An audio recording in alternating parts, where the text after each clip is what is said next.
was going to make this a specific video directed at some people, but instead I just make a general video.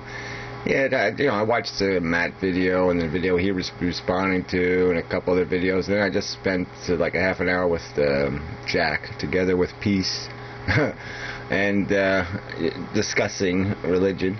And it's just this whole idea. It's like when you look at this, they're trying to make an excuse for God. I mean, that's all it comes down to. It's supposed to be some sort of innate. It's supposed to be our own innate will to be comfortable with the idea of a God or something like that. I don't know. And that's good enough reason to invest ourselves in that notion, in believing. And then once we've established the existence of a God, then it's just picking whichever moral tradition, whatever God tradition is appealing, I suppose. I mean, I haven't quite got that narrowed down, how you take the existence of this God and make it mean something, especially the God of Matt. Because Matt's he's taking God out of the conventional, the God we could understand, the God of the ignorant human who had to come up with some kind of explanation for his world, and so of course he created gods, because it just made sense that something had to have created or made the mess that they were in. They had to blame it on something, and they didn't understand biology and chemistry and physics, so they had to point and say, okay, it's got to be somebody I don't see who's fucking around with me, just like I fuck around with ants. Somebody's fucking around with me. So that seems a reasonable conclusion for ignorant humans. But Matt, he's not accepting those traditions, that dogma. He's not saying God spoke to man, necessarily. But he's saying that, yes, there's God in the somewhere way back, before the atoms and the molecules and the rest of it. There's some sort of inspiration to create a universe. And Matt is assuming, even though Matt will concede it looks pretty stupid right now, with everything just eating each other, and it's not a very decent circumstance for consciousness. He presumes there's a plan ahead of us, that we're heading for some kind of betterment, Betterville, because that's it's got to be part of the plan, right? You progress, so it's got to be part of our progression. And there's just so many loopholes in that. We see it with our own knowledge base. I mean, our knowledge base is being applied to satisfying our desire. We're not, knowledge for the sake of knowledge is sort of a dead enterprise, because that truth will just take you away from God. The more you know about the mechanical universe, the less you're going to see any possibility of intelligence behind any of it. Is the more obvious it becomes what we are a product of. We're just a machine. We're just a biological, a chemical machine. That's got this faculty of consumption and reproduction. That's the design we're based on. That's the blueprint for our existence. And there's nothing else there. The consciousness doesn't enter the equation in any part of our ancestry, our history. Anywhere does it seem, anywhere in any of it. There's no other intelligence that we can observe or find. There's no other dignity or beauty beyond what we can perceive. It's just, obviously there's something in human beings that just says, no, I'm going to reject a cold universe and I'm going to force it to be warm. I'm going to force it to be, comforting and not horrible. And and it's this, this screw the truth kind of attitude that it just seems so, it's like a crime. I see it as just, it's worse than it's just selfish. I mean, especially if you're going to spout it to somebody else, especially if you're going to suggest it in someone else's ear, you should be willing to take consequence or responsibility for that. And to inject into the mind of human beings that, a false reality, a lie, and that we should live a lie, I don't see how that can be ever justified as, how can you have any confidence that that is a productive thing to do? There's no diagram, there's no logical diagram that says nonsense and bullshit is the road to enlightenment.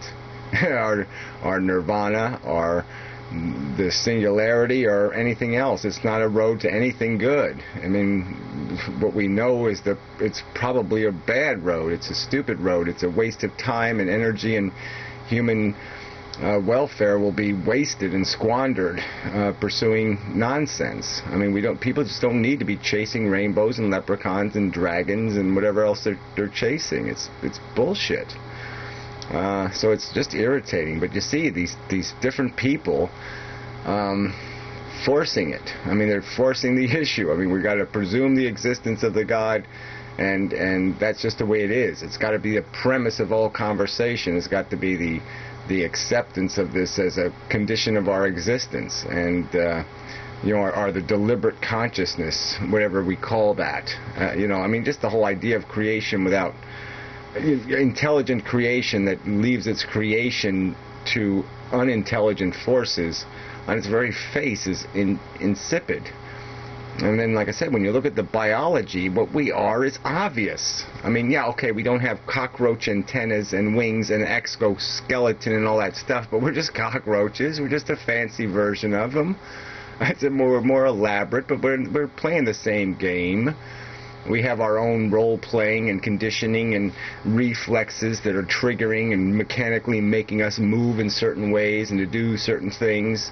But we're still in a maze, still chasing, like any other bug. And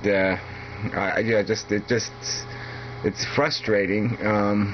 It's not even the right word. It's just discouraging, kind of depressing, that this really does look like something that's just going to keep a grip on human intelligence past our survivability. I mean, human beings have to get a grip on the world they live in, the real world. Reality has to win here. And if people are going to keep living for these fantasies, then they're going to keep chasing their tail, and they're going to keep doing it in a way where they bump into each other and fight wars, and the risks are just, it's too dangerous a world for that anymore. We can't afford to have 7 billion people doing this. It's nonsense. It's silly. It's crazy. And it's not going to stop until people realize that we're the only ones that can stop it. God isn't going to stop it. We're not on some course plotted by some intelligence. We're on a course plotted by chaos and nonsense and stupidity and conditioning and biology and chemistry. And the only thing that's going to get us off that course is a meme that's wise enough to realize or to inform us that, yeah, we have to take responsibility for this shit. We have to take responsibility for our destiny, because we're the only force that can do anything about it. We're the only ones that can.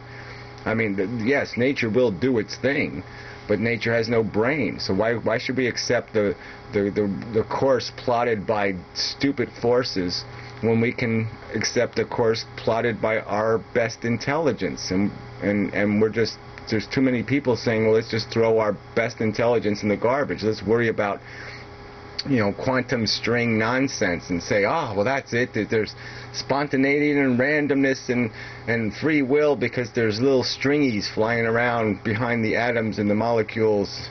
I mean, come on. It's just so stupid. We see that it's a crude, raw physical force. There's no magic in any of this. We can see our own programming. We can see how conditionable we are and how controllable we are by stupid environmental circumstances, by stupid incidental circumstances can own us. They can paralyze our psychology. It's stupid to place any purpose or meaning on that, and not accept that we have to do better than this. We have intelligence. We have to apply it, and we're not going to apply it if everybody is just some fucktarded cockroach. If everybody's just going to be a selfish, stupid cockroach going with what they feel, and not feeling obligated to be informed, then we're not going anywhere. And there's just so many people willing to express opinions that they can't even defend or justify. I mean, the defense is so lame. I mean, intuition? I mean, what the hell is that? You can't say, you can't preach something and then tell the person, well, you just have to believe it. Take my word for it. I mean, what the hell is that? You've got to make it logically reasonable. You've got to come up with some reason to suggest it or to describe it as a truth. You've got to have some sort of evidence behind that.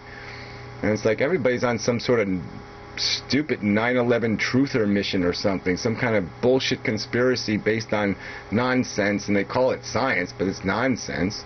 You know, and it's just, you know, that's another thing I saw. I saw one of these stupid truther videos, and, oh, the temperature inside the building never got high enough to melt the steel. Well, that didn't have to melt it. All I had to do was fatigue it, you stupid fucks.